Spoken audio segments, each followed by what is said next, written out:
Autumn in Chicago was the most beautiful season of the year for Rachel Thompson. Watching the colorful leaves dance and fall filled her with the same pure joy she had felt as a child. The cityscape visible from the windows of St. Mary's General Hospital, where she worked, was wrapped in warm colors during this time of year. Rachel had built a 12-year career as a nurse and was trusted by her colleagues as a night shift expert. She found deep fulfillment in watching over patients' peaceful sleep in the quiet nighttime hospital. When she returned home, her 5-year-old son Ethan's innocent smile would be waiting for her. Her husband Michael was also a kind and understanding partner. Michael worked as a systems engineer at a mid-sized IT company in the city. Tall and gentle in nature, he was a man who cherished his family above all else. Whenever Rachel worked the night shift, he would always take care of Ethan. They had been married for 8 years, and his thoughtfulness still warmed her heart. What strengthened this family bond even further was Rachel's sister Emily. Emily worked as a freelance graphic designer. In contrast to her sister, she had a lively and sociable personality that always brought bright laughter to the family. Her relationship with Ethan was especially special. She treated him with the loving care of a real mother. Last month's 5th birthday party for Ethan was also planned primarily by Emily. The living room was filled with colorful balloons, handmade decorations, and games that delighted the children. It was a wonderful party that showcased Emily's creativity and sense of style. Ethan smiled throughout, hugging his Aunt Emily repeatedly and saying, "Thank you." At the end of summer, the 4 of them went to a lakeside campground. While Michael struggled with unfamiliar hands to set up the tent, Emily played stone skipping on the lake with Ethan. Rachel watched this scene from the shade of a tree, wondering if there could be a happier moment than this.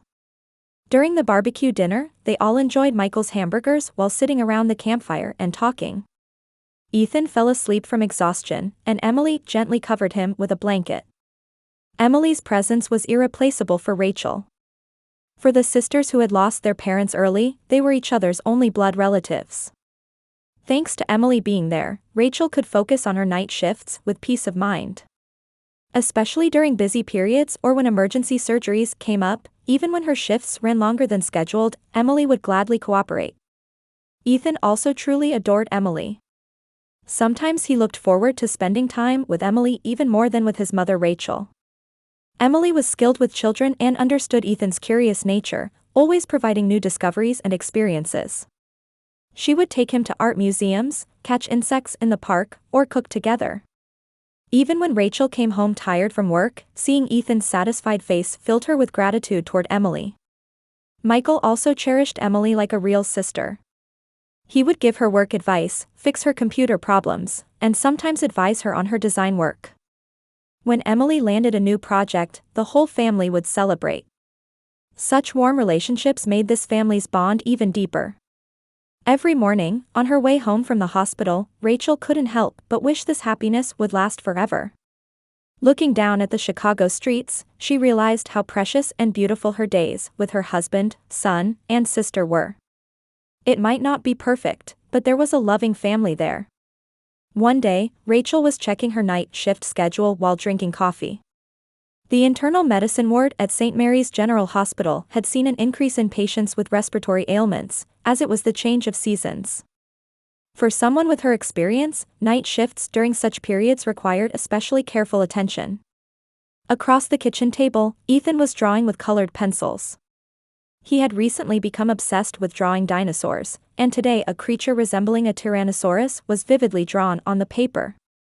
Watching her son concentrate with focus beyond his 5 years, carefully coloring even the smallest details, naturally put Rachel's mind at ease. "Mommy, look. This time I made the teeth even scarier." Ethan proudly held up his drawing. Indeed, it was more powerful than the dinosaur he had drawn before. Rachel gently stroked her son's head, moved by his growth. "That's wonderful, Ethan. I think Aunt Emily will be surprised when she sees it." "Really? Is Aunt Emily coming today too?" Ethan's eyes sparkled with anticipation. Rachel nodded with a smile. Emily had been quite busy lately with requests from new clients, but she still offered to take care of Ethan on her sister's night shift days. "Yes, she should be here around 6 o'clock. I'm sure she'll praise your new dinosaur drawing. Just then, they heard the sound of the front door opening. Michael seemed to have returned from work. It was an earlier return than usual. Ethan ran out with his drawing and jumped on his father. "Daddy, welcome home. Look at my dinosaur drawing." Michael lifted his son while still in his suit and examined the drawing carefully. His expression held gentleness that made him forget his fatigue. "Wow, this is a magnificent Tyrannosaurus. It wouldn't be strange if it were displayed in a museum." Ethan's cheeks flushed with joy. Michael came over to Rachel and gave her a light kiss. "I finished early today. The new project reached a milestone. Welcome home. Dinner will be ready soon." "Thank you. Emily's coming today too, right?" "Yes, around 6 o'clock. I really feel bad about how much she's been helping us lately." Michael shook his head. "We're family, so you don't need to say things like that. Emily seems to enjoy spending time with Ethan too." That was certainly true. Emily loved children and seemed to genuinely enjoy her time with Ethan. Using the imagination she had cultivated through her creative work, she always thought of new games and activities. When Rachel returned from work, she would sometimes find craft projects and drawings they had made together displayed throughout the house. While preparing dinner, Rachel thought about tonight's night shift. She organized the patient list in her head and recalled the patients who needed special attention. Professional responsibility was sometimes a great stress for Rachel, but it was also a deep source of fulfillment. Watching over patients' recovery and providing peace of mind to their families was her mission as a nurse. And she could fulfill this mission only because of her family's understanding and support. At exactly 6 o'clock, Emily arrived.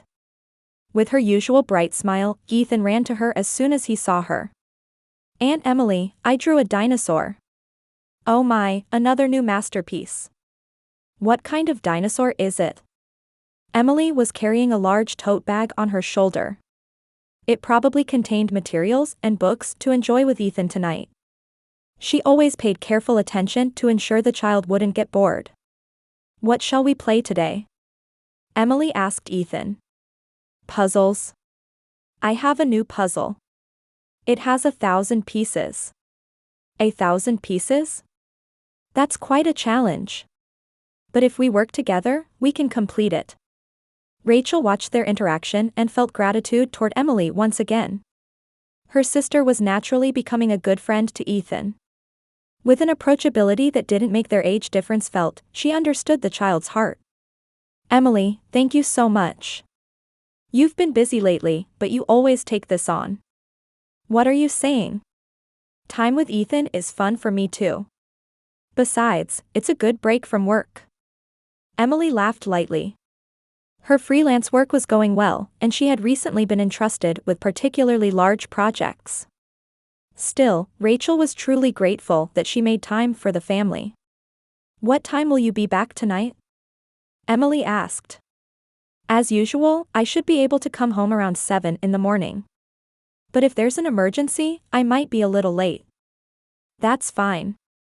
I have a meeting from the afternoon tomorrow, so I can take it easy in the morning." Michael poked his head out from the living room. "Emily, thank you so much always. This weekend, let's all go to a nice restaurant. How about that Italian place you like?" "That sounds lovely. But you don't need to be so considerate. We're family. No, we need to express our gratitude." Hearing such conversations, Rachel realized how blessed she was. Her husband was thoughtful, her sister was devoted, and her son was healthy and full of curiosity. It might not be a perfect family relationship, but feelings of caring for each other were firmly rooted. After finishing her night shift preparations, it was time for Rachel to head to the hospital. Ethan had already started working on the puzzle with Emily, and they were having a pleasant conversation together. "Well then, I'm off." Rachel kissed her son's cheek. Ethan turned around and waved energetically as usual. "Mommy, do your best at work." "Thank you. Be a good boy." Emily also smiled as she saw her off. "Take care. I know tonight will be difficult, but don't worry about home." Thank you so much. Well then, I'm counting on you. Michael saw her off to the front door. He placed his hand on his wife's shoulder and spoke gently. Come home safely tonight. We'll be waiting here for you. Yes, I'll definitely come home. Rachel got in her car and started the engine. Looking at the house lights reflected in the rearview mirror, she was enveloped in deep peace of mind. This warm family bond would give her the strength to overcome any difficult night shift. Driving through Chicago's nighttime streets, Rachel organized tonight's schedule in her head. As usual, she would start with checking patients' conditions, then manage medications, make regular rounds, and spend the long hours until morning with responsibility.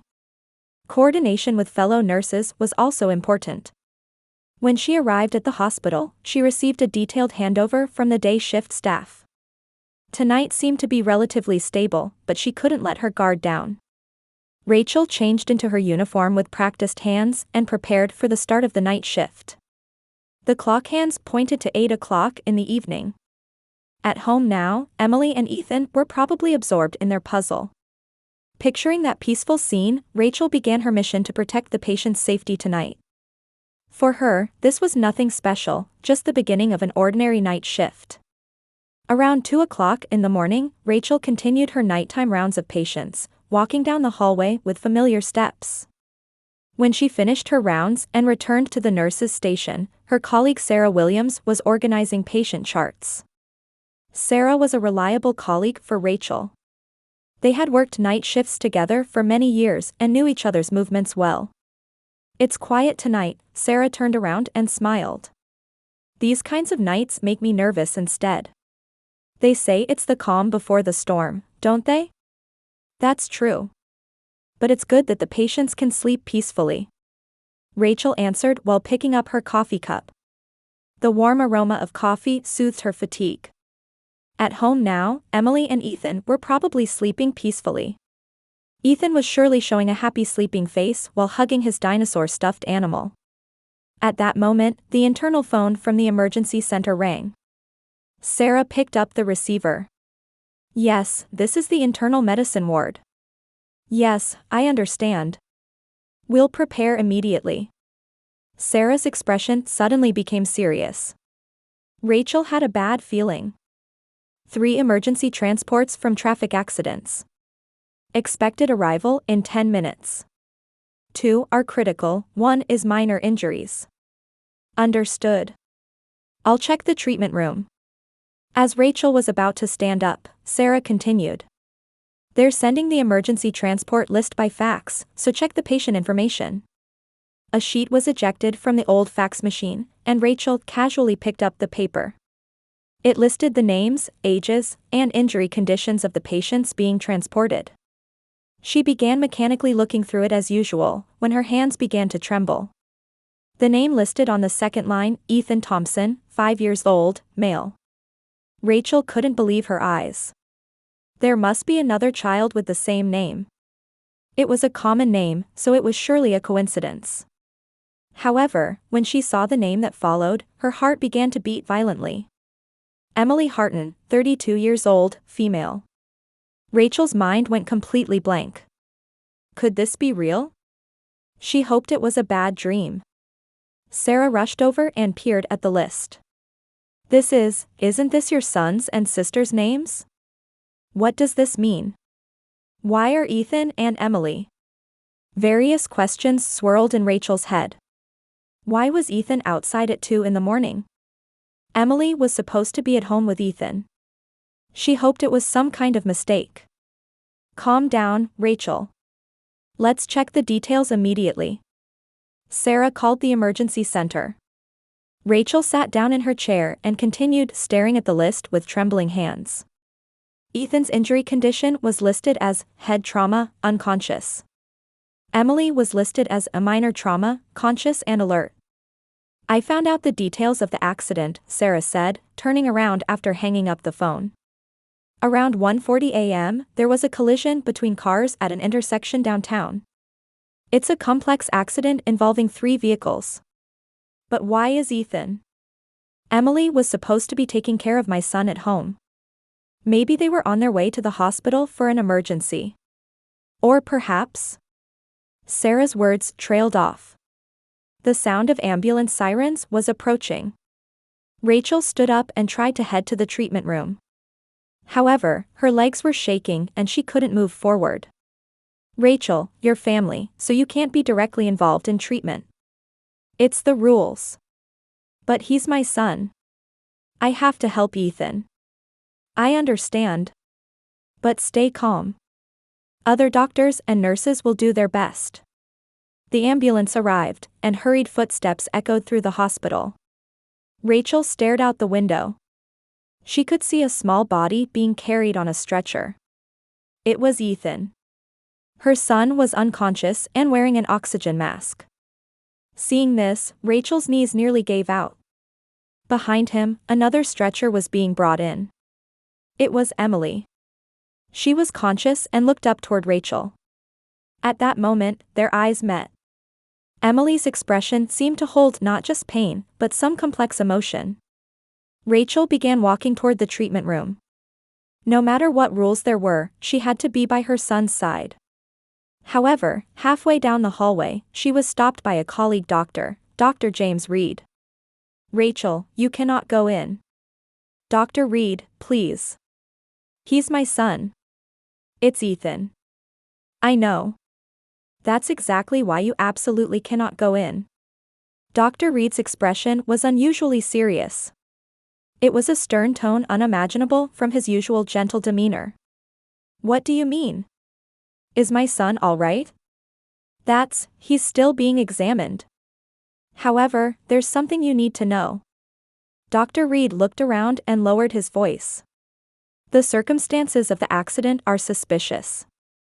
The police are conducting a detailed investigation. And, your husband Michael was also at the scene. Rachel was speechless. Michael was at the scene? What did that mean? Michael? But he should be sleeping at home. Ethan was supposed to be with Emily. According to the police, Michael was found at the accident scene. His car was also there. The police will explain the details. Various possibilities raced through Rachel's mind. Why was Michael outside in the middle of the night? Why were Emily and Ethan out together? And why were all three of them in the same place? The police will be here soon, so wait until then. Pretend you don't know anything. Pretend I don't know anything? What do you mean? Rachel, this may not be a simple traffic accident. For your safety too, don't take any action until the police arrive. Dr. Reed's warning confused Rachel even more. She sat down in a hallway chair and held her head. Unbelievable events were happening one after another, and she felt like she was losing her sense of reality. Voices of doctors and nurses could be heard from the treatment room. Voices checking Ethan's condition, sounds of medical equipment, and occasionally heard emergency instructions. Rachel continued praying for her son's safety with a prayerful heart. 30 minutes later, 2 police officers arrived. They approached Rachel, confirmed her identity, and then requested questioning in a separate room. As Rachel stood up, she looked back toward the treatment room. She wanted to know what was happening with Ethan as soon as possible. How is my son's condition? The doctor will explain later. First, we have some questions we'd like to ask you. The police officer's expressions were stern, and it didn't feel like a simple traffic accident response. Rachel followed the officers to another room amid anxiety and confusion. Walking down the hallway, she turned back to look at the treatment room. There, desperate treatment was continuing to save her beloved son's life. And Rachel didn't yet know that by dawn, truths would be revealed that would completely overturn her life. That the family bonds she had believed in were actually fragile and dangerous. The police officer opened the door and urged Rachel to go inside. The small interview room contained only a table and chairs. Under the cold fluorescent lights of the interview room, Rachel faced 2 police officers. The older detective, David Miller, began speaking in a calm tone. The young detective sitting next to him, Jennifer Smith, opened her notebook and prepared. Mrs. Thompson, first let me say that your son's condition is stable. He has head trauma, but his life is not in danger. Rachel breathed a sigh of relief. However, that sense of security was short-lived. However, there are several puzzling aspects about tonight's accident. We need your cooperation. I'll tell you anything. But I was at the hospital and don't know anything. Detective Miller continued, carefully choosing his words. Around 1:40 a.m., a multiple collision accident occurred at the intersection of 5th Street and Oak Street downtown. 3 vehicles were involved. Your son and sister were in one of those vehicles. That would be Emily's car. But why did she take Ethan out in the middle of the night? Actually, the car Emily was driving was owned by your husband. Rachel was confused. Michael's car? Why was Emily driving Michael's car? And the person driving another vehicle was Michael himself. With these words, Rachel's mind went completely blank. Michael and Emily in separate cars? Why? For what purpose? Let me ask you, did you notice anything about the relationship between your husband and sister? Detective Smith's question made Rachel shake her head. However, deep in her heart, small doubts began to sprout. Emily's recent behavior, the increasing number of days Michael came home late, the glances they sometimes exchanged. From the situation at the scene, it appears Michael was chasing Emily's car. There are traces of him pursuing at high speed. Chasing? Why? Detective Miller sighed heavily. As a result of examining Emily's cell phone, we discovered that she had an intimate relationship with Michael. Based on the message history, this relationship appears to have continued for at least 8 months. Rachel was speechless. 8 months ago. That coincided with when Emily had started coming to the house more frequently. When she had begun offering to take care of Ethan. Furthermore, we discovered that Emily is pregnant. Estimated at 6 months. This fact was the greatest shock for Rachel. Her sister was pregnant? And the father was Michael. An unbelievable reality was being thrust before her. From the content of the messages, it appears Emily was pressuring Michael to divorce and be with her. However, Michael was refusing this. Detective Smith continued. Looking at tonight's final message, Emily sent, "I'm taking Ethan. If you won't make a decision, I'll make one." Michael replied, "Don't touch my son." Rachel's body began to tremble. Emily was trying to take Ethan away? Why? We believe Emily intended to use Ethan as a hostage to change Michael's feelings if he wouldn't choose her. She took your son from the house and was trying to go somewhere. So Michael chased after them? Yes. According to Michael's testimony, he woke up in the middle of the night and checked Ethan's room to find his son missing. Emily was also nowhere to be found, so he frantically searched for them by car. Detective Miller continued. From GPS records, we know Emily was heading toward the state border. She was probably planning to flee to another state. Michael desperately chased after them, calling repeatedly. How did the accident happen? When Emily ran a red light and entered the intersection, she collided with an oncoming vehicle. Michael hit the brakes hard but couldn't stop in time and rear-ended them. A third car was also involved, but that driver only suffered minor injuries. Rachel leaned back in her chair. Unbelievable truths were being revealed one after another. Her beloved husband was having an affair with her sister, and that sister had tried to kidnap her son. And as a result, tonight's accident had occurred. Emily is currently receiving medical examination, but her physical injuries are minor. However, she is in a mentally unstable state. Anxiety about pregnancy, the complexity of the relationship, and regret about this incident seem to be weighing on her. What about Michael? Where is my husband now? He's being questioned in another room. He deeply regrets everything and says it's all his responsibility. Not being able to end the affair, not understanding Emily's emotions, and putting your son in danger. Detective Smith closed her notebook and said, "Mrs. Thompson, you bear no responsibility for any of this. However, we need to explain the legal procedures going forward." Legal procedures? Emily may be charged with suspected kidnapping of a minor. She will also be held responsible for the accident due to reckless driving. Michael will also continue to be investigated regarding the affair and tonight's pursuit. Rachel held her head. The entire family had collapsed. She had been betrayed by the sister she trusted, and her husband had also been having an affair. And most importantly, her precious son had been put in danger. Please let me see my son. Of course. As soon as the doctor gives permission, you can visit immediately. Detective Miller stood up and added in a gentle tone. Mrs. Thompson, this will be a difficult time ahead, but please stay strong for your son's sake. You are the only person he can trust. When she left the interview room, Rachel ran into Michael in the hallway. Her husband's face was distorted with fatigue and regret. They stared at each other silently. Rachel, Don't say anything right now. Rachel walked past her husband. The trust and love built over 8 years of marriage had crumbled in a single night. Right now, she only had the capacity to think about Ethan. On her way to the treatment room, Rachel looked out the window. Chicago's dawn was approaching. It was the beginning of a new day. However, for her, this was a moment when the end of her life and a new beginning arrived simultaneously. 6 months later, Rachel was preparing breakfast in the kitchen of her new apartment. Chicago's spring sunlight streamed through the window, illuminating Ethan's drawing on the table.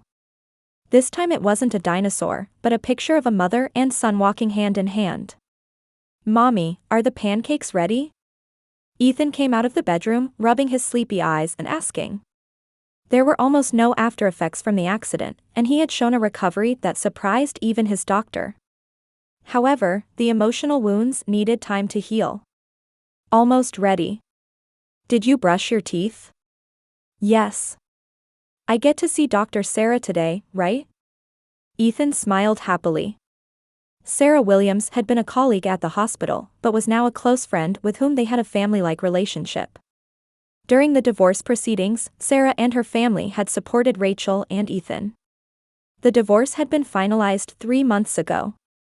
Michael had agreed to pay alimony and child support, and visitation rights were granted with restrictions. He deeply regretted his actions and was receiving counseling while facing himself.